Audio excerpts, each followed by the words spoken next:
Selamat datang di YouTube channel Podcast Semi Horor. Sebelum mulai mendengarkan, silakan klik tombol subscribe dan nyalakan tombol notifikasinya. Jangan lupa untuk gunakan headset kalian dan selamat mendengarkan. Selamat datang di Podcast Semi Horor. Welcome back to Podcast Semi Horor episode 53. Tak terasa sudah sampai di episode 53. Kali ini gue masih rekaman di Bandung bareng teman gue Tiara Amalia. Hai. Halo semuanya. Apa kabar Tiara? Aku baik. Kerjaan gimana? Aman? Aman gak aman? Di 2022 punya target gak? Iya, punya dong. Apa nih? Banyak banget. Kalau soal kerjaan, pengen pindah, pengen ganti kerjaan. Pengen dapat kerjaan yang kayak gimana? Yang gimana ya? Gimana aja deh, asal gak kayak sekarang. Pusing banget. Pusing banget ya sekarang. Ya semoga di 2022 dapat kerjaan yang baru, yang lebih enak, yang lebih nyaman. Amin, amin. Kasih. Di episode 53 ini kita dapat cerita dari Rian FRDNT nih. Kita langsung aja bacain ya. Cerita ini terjadi pada tahun 1997 saat krisis moneter menimpa Indonesia pada saat itu. Terbangun sebuah gedung yang berlantai 2 di sebuah desa yang cukup jauh dari keramaian. Gedung itu kemudian dijadikan sebuah sekolah yang menampung murid hingga puluhan jiwa. Namun, pada suatu hari, di mana ketika murid tengah melaksanakan apel masyarakat untuk lebih dekat dengan penduduk sekitar, tiba-tiba satu hal tak terduga terjadi pada salah seorang siswa yang tengah bermain di tepi danau. Siswa itu tercebur saat hendak mencuci tangan usai makan bersama siswa lain. Kedalaman air dan keruhnya membuat pertolongan tidak berjalan mulus. Hingga akhirnya nyawa anak tersebut tidak tertolong. Setelah 3 jam pencarian, kemudian raganya baru ditemukan karena mengapung di permukaan. Siswa malang tersebut bernama Hashim. Dia adalah salah satu siswa yang berasal dari Timor Leste, atau ketika itu namanya masih Timor Timur. Warga setempat dan guru-guru mengenal dia sebagai siswa yang ramah dan berprestasi. Namun, takdir siapa yang tahu. Hashim harus meninggal dengan keadaan yang tragis. Membuat semua teman-teman yang di dekatnya itu menangis sedemikian hebat. Orang-orang desa percaya bahwa Hashim meninggal karena ditarik oleh lembu atau hantu yang dalam air ya? Iya, hantu dalam air.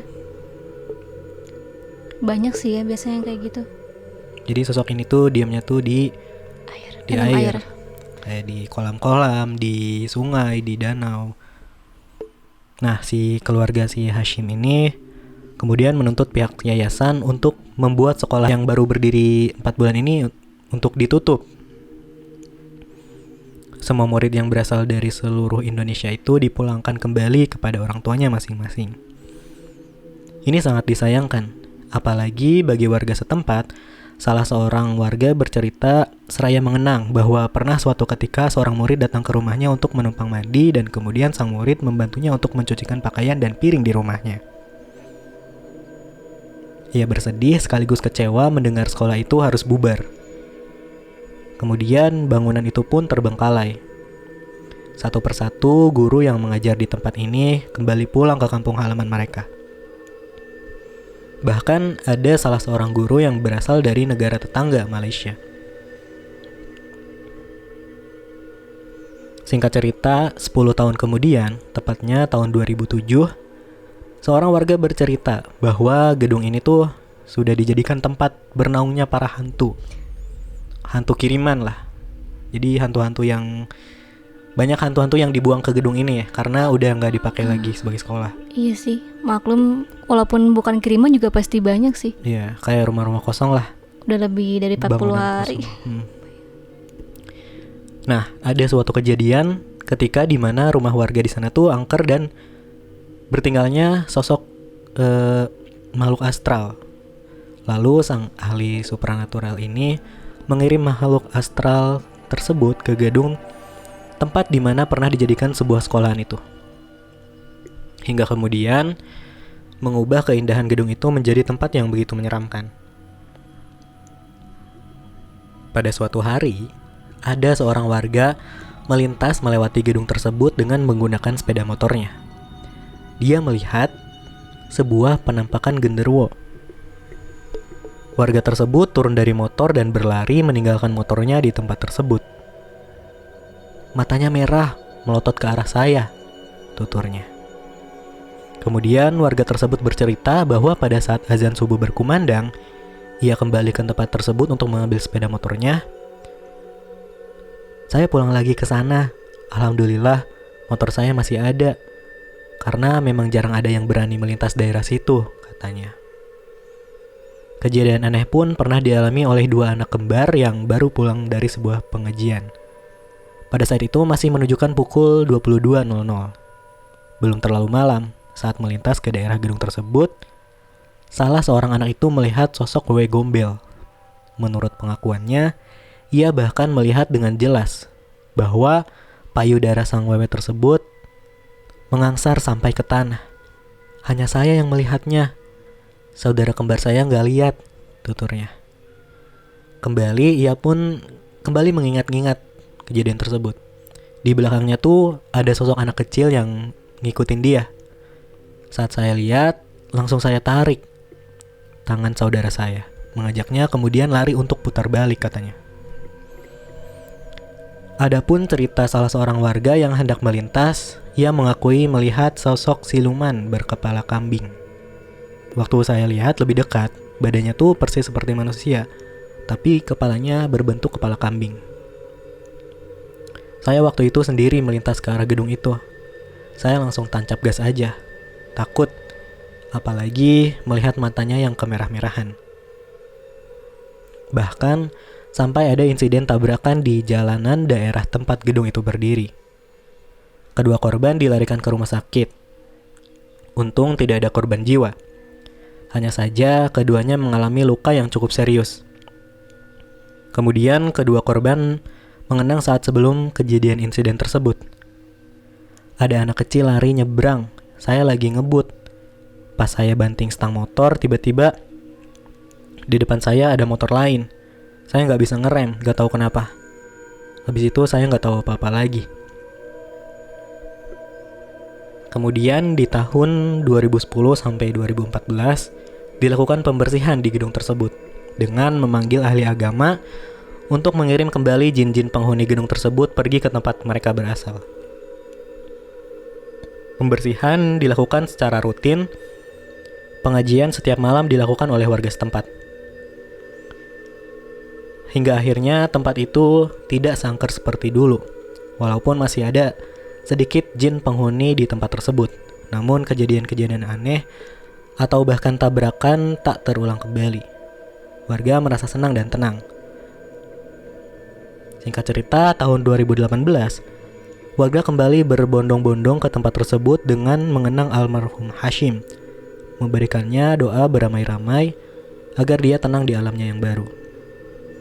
Kini penampakan gedung tersebut tidak seseram dahulu. Warga memasang lampu di setiap sudut, bahkan 3 bulan yang lalu di depan gedung tersebut didirikan sebuah pos siskamling dengan warga yang setiap malam selalu ada beramai-ramai di pos tersebut. Semua kembali aman, tentram dan bahagia. Terima kasih sudah membacakan cerita saya. Sukses selalu podcast Semi Horor.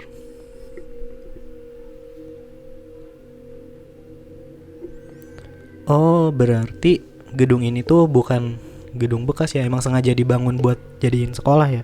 Iya kah, gitu. Tapi setelah kejadian si Hashim ini, padahal baru beberapa bulan sekolah ini berdiri, belum sampai setahun. Belum, 6 bulan juga belum sampai. Terus si pihak keluarga Hashim menuntut pihak sekolah atau yayasan untuk menutup tempat sekolah ini. Setelah itu tempat ini kosong dan baru deh di situ. Mulai pada ganggu jinnya. Mulai dihuni jin-jin. Karena ada tempat kosong ya langsung. Pasti langsung. Tapi soal jin di dalam air, percaya nggak itu dia ditarik sama jin? Kalau ditarik bisa jadi sih, soalnya agak aneh. Dia kan nanti cuci tangan. Berarti cuci tangannya di danau dong. Dia bisa masuk danau itu gimana? Kepleset kah? Atau gimana? Iya, soalnya di sini nggak dijelasin ya. Nggak dijelasin. Tapi penuturan warga emang menyebut bahwa dia ditarik sama setan dalam air atau lembu, hantu air.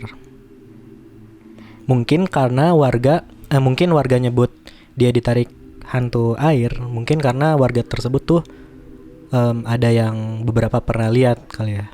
Iya, bisa jadi emang udah ada gosipnya gitu loh. Jadi warga menyimpulkan kayak gitu. Apalagi setelah itu kan gedungnya kosong. Itu kalau gedungnya nggak kosong kayaknya nggak akan separah itu deh gangguannya. Warganya juga setelah gedungnya kosong nggak ada kegiatan, nggak ada melakukan kegiatan apa-apa di gedung itu. Bisa aja kan di gedung ini dijadiin tempat apa gitu. Lebih berguna gitu kan daripada kosong. Terus yang soal genderuwo tadi, aku pernah ngalamin kayak gitu. Bukan ngalamin gimana ya? Aku nggak tahu itu sosoknya apa. Cuma deskripsinya tuh hampir sama-sama yang aku lihat. Matanya merah. Yang aku lihat tuh matanya merah, badannya gede, hitam, muka tapi mukanya hancur. Muka hitam banget tapi hancur gitu loh. Badannya hitam. Yes. Pokoknya aku lihat ini nih hitam semua. Cuma matanya yang merah. Melotot juga. Aku bahkan tatapan. Itu kronologinya gimana?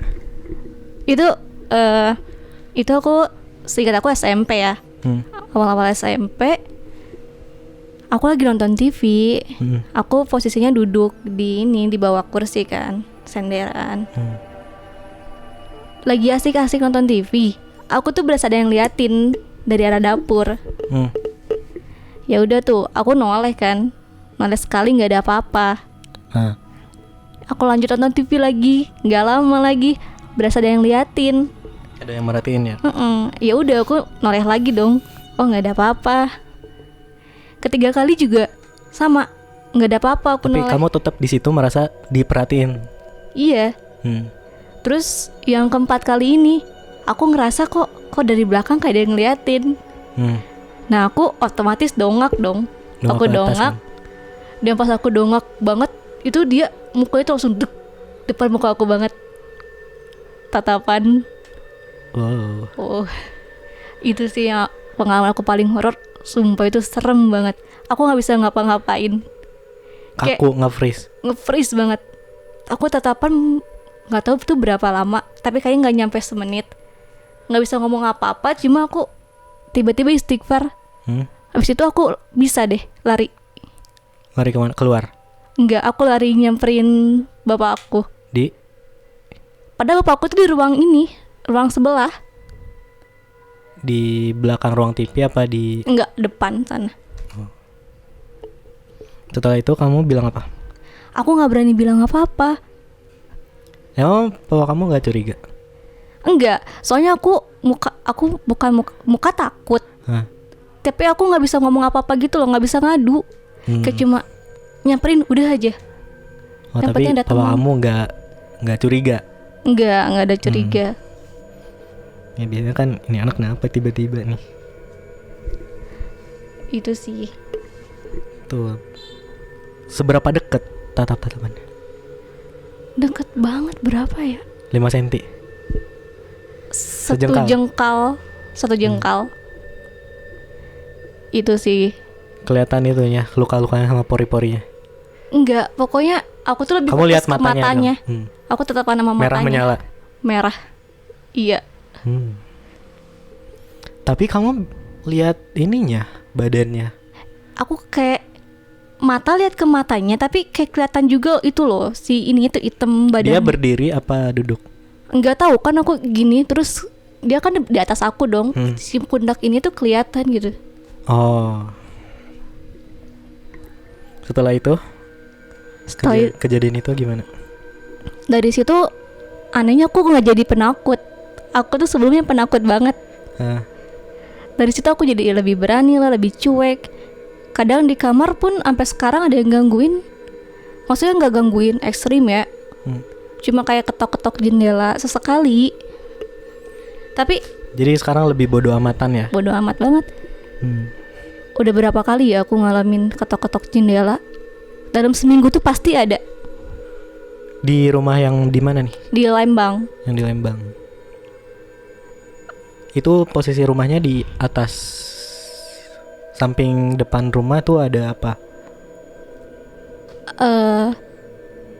Rumah sebelah aku kosong. Oh, rumah kosong. Oh. Sebelah aku rumah kosong. Dan kamar aku tuh dekat jalan raya.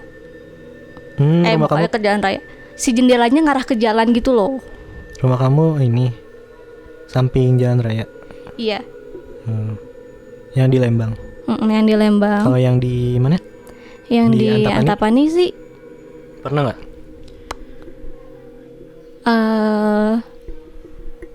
Antapani tuh aku pernahnya cuma ini doang, aku nggak ngeliat. Oh, ada satu. Apa? Waktu itu malam-malam aku mau ke kamar mandi kan. Udah ke kamar mandi. Keluar dari kamar mandi. Itu yang tadi kamu lihat-lihatan sama tatap-tatapan sama genderuwo itu malam. Malam? Jam berapa? Aku nggak inget sih, kayaknya masih jam 7 jam 8-an. Kalau yang ini malam juga jam 10-an. Ini mah udah tengah malam deh kayaknya. Soalnya aku kebangun kebelet. Oh. Aku keluar kamar mandi tuh kan lorong di ujung lorong, nggak ujung lorong banget sih. Pokoknya ada kaca dulu tuh. Nah, aku tuh kan ya udah aku keluar kamar mandi. Di pinggir kacanya ada lemari gitu kan. Ini kacanya di mana? Nempel di lemari. Oh, di kamar. Enggak, bukan di kamar. Kayak ruangan apa ya? Ruang keluarga. Bisa jadi. Nah, itu aku nggak tahu karena efek masih ngantuk, nggak tahu apa kan. Itu kayak ada yang berdiri sebelah kaca tuh. Kamu ngelihatnya di kaca apa di depan lemari? Sebelah banget. Oh, berarti kamu ngelihatnya nggak ke kaca? Enggak. Sosoknya kayak gimana? Itu mungkin kayak kunti. Cewek. Aku tuh kalau di Antapani tuh nggak banyak kejadian. Cuma kalau di Lembang, Selain genderuwo itu apa lagi? Ini aku pas kecil, aku diceritain juga kan. Kata mama aku waktu itu, aku tuh mau nyamperin bapakku kan. Di mana? Bapakku tuh lagi di warung, karena dulu buka warung. Nah, kalau mau ke warung tuh kayak lewat lorong gitu loh. Orang mau ke warung. Nah, apa sih namanya? Aku dari kamar, dari kamar sama mama bilang, "Ma, pengen ke si bapak," gitu kan. Ya udah kan, aku keluar sendiri. Aku keluar kamar sendiri, pas pas mau masuk lorong itu, aku lihat kunti, tapi anak kecil. Kunti pendek. Tapi wajahnya wajah anak kecil. Iya. Aku diceritainnya kayak Cewek. gitu sih, cewek. Dan itu posisi si lorong itu sekarang depan kamar aku.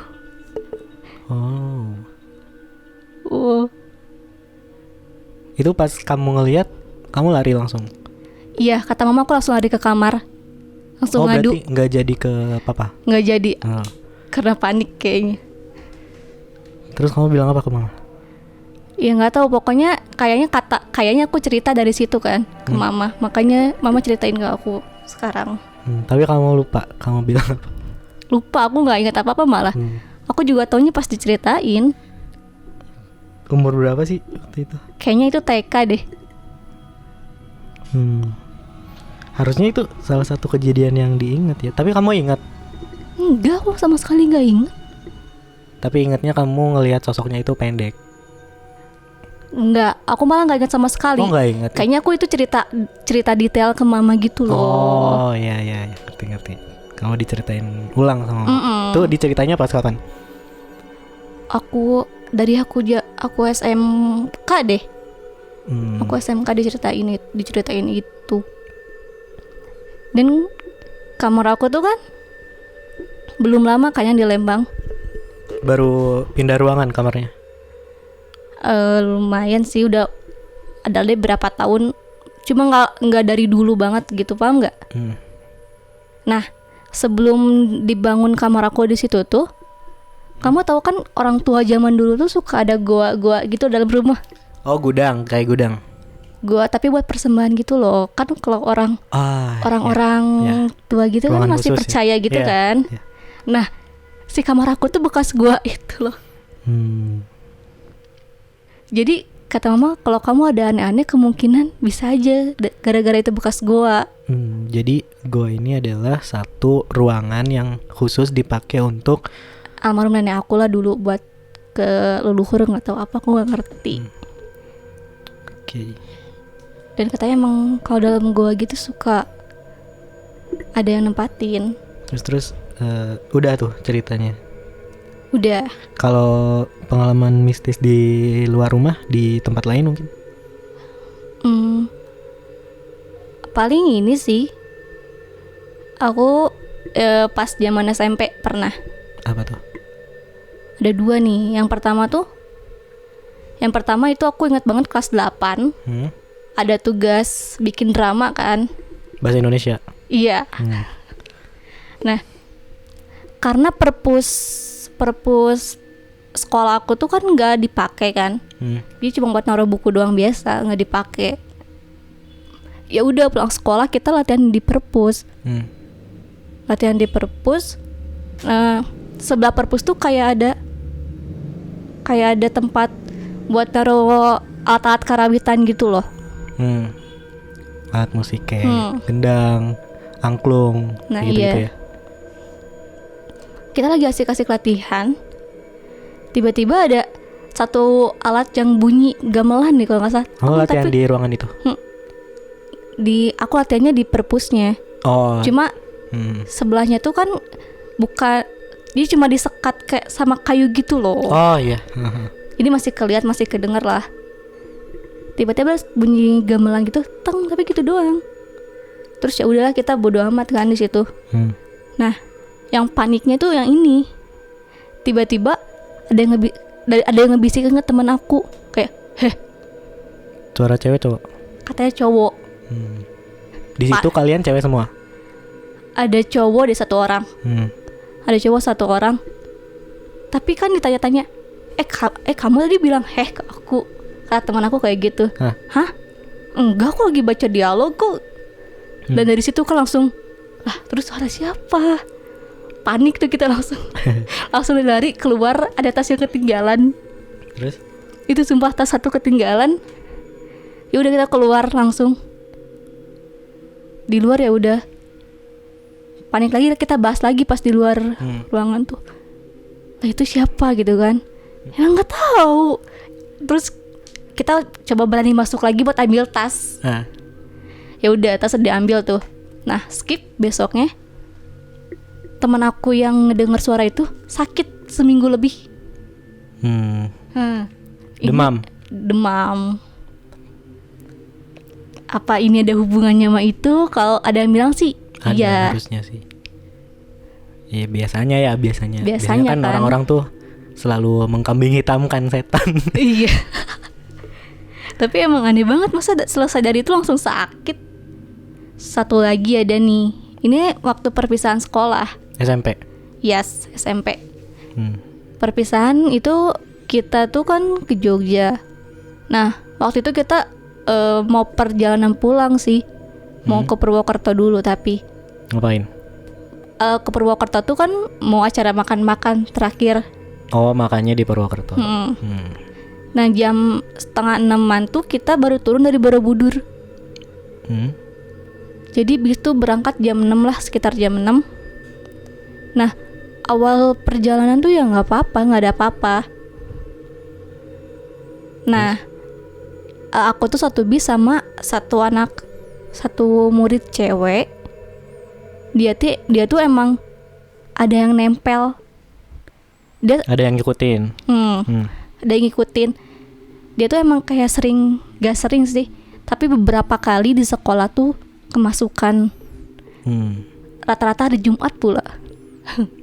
Terus itu yang ngikutin dari Jogjanya apa dari dia pas sebelum berangkat? Enggak. Nah kalau yang masuk ntar deh. Pokoknya dia tuh emang ditempelin tuh sama makhluk dari kamar dia. Berarti dia diikutin terus sama makhluk ini? Iya, pokoknya diikutin terus. Makanya di sekolah dia sering gitu deh. Nah waktu itu aku satu bis sama dia tuh. Pas perjalanan ke Purwokerto itu teman duduknya tiba-tiba ngelapor ke guru, Pak, ini jadi apa? Jadi kumat gitu kan. Oh, kesurupan. Mulai pada panik tuh kan di situ. Langsung pada istighfar. Pas perjalanan pulang posisi bis berjalan. Tetap berjalan. Kita mulai pada panik di situ. Ya udah pada istighfar. Terus anak-anak cowoknya tuh mereka udah mulai azan sama ngaji. Agak kencang. Nah dari situ si setannya ini udah mulai marah-marah, udah mulai teriak-teriak. Ini ngamuk. Kayak kepanasan lah kalau ini. Iya kayak panas gitu kan. Udah sampai keluar kursi malah, udah di tengah-tengah. Paham kan? Tengah-tengah bis gitulah. Yeah. Ditahan sama guru tuh. Pokoknya sama guru sama teman-teman yang lain tuh. Ayo kamu bisa lawan gitu kan. Keluarin lawan. Temen aku ini masih setengah sadar gitu loh. Dia masih bisa jawab, susah pak, susah. Tapi tetap gitu, susah. Dia bisa jawab, si setannya tetap teriak-teriak. Ya udahlah, semuanya udah makin jadilah, makin dikerasin azannya, ngajinya. Ya otomatis sosok ini juga makin teriak-teriak kan. Makin panas. Terus ada yang nanya gini, guru aku kalau nggak salah nanya gini, keluar gitu kan, mau kamu apa gitu kan. Terus dijawab gini, saya nggak mau keluar, saya suka anak ini karena sedang bersimbah darah. Dia lagi datang bulan. Dari situ semua yang lagi datang bulan langsung panik dong. Duh gimana nih kalau pada datang kan. Kalau datang bulan kan emang saya sih rata-rata pada suka bau amis nyamperin kan? lah. Dari situ panik. Terus minta tolong ini, doa dari jauh sama guru agama. Oh guru agama gak ikut? Beda bis. Oh beda bis. Nah udah itu tuh terus aja kayak gitu. Kita azanin ini itu, tetap gak keluar. Kayaknya itu hampir sejam deh. Baru deh keluar. Itu posisi dari Jogja menuju Purwokerto. Iya. Terus? Dan jalanannya tuh kayak kanan kiri kayak kebun gitu loh. Oh, terus. Terus ya udah hampir sejam baru keluar. Keluarnya gimana? Nggak tahu, tiba-tiba itu sih. Terus itu pas nyampe Purwokerto gimana? Nyampe tempat makan? Ya kita kayak nggak ada apa-apa aja biasa. Dia pasti dia lemes banget ya? Lemes banget liatnya. Capek banget soalnya. Pasti, soalnya lama juga kan. Part yang paling bikin merinding tuh itu sih pas saya suka anak ini karena sudah bersimbah darah. Sumpah itu paling. SMP ya, pas kamu SMP kebanyakan? Iya, SMP emang agak-agak. Oke. Itu dia tadi cerita dari Rian FRDNT dan sedikit cerita dari Tiara Amalia. Thank you banget Tiara udah menyempatkan waktunya datang ke podcast Semi Horor. Iya, makasih juga. Semoga dapat kerjaan baru yang lebih nyaman, lebih enak. Amin. Tetap stay safe, stay healthy, dan tetap dengarkan podcast Semi Horor. Episode 53, akhir kata Aziz pamit. Tiara pamit. Tetap dengarkan podcast Semi Horor. Dah. Thank you Tiara. Thank you.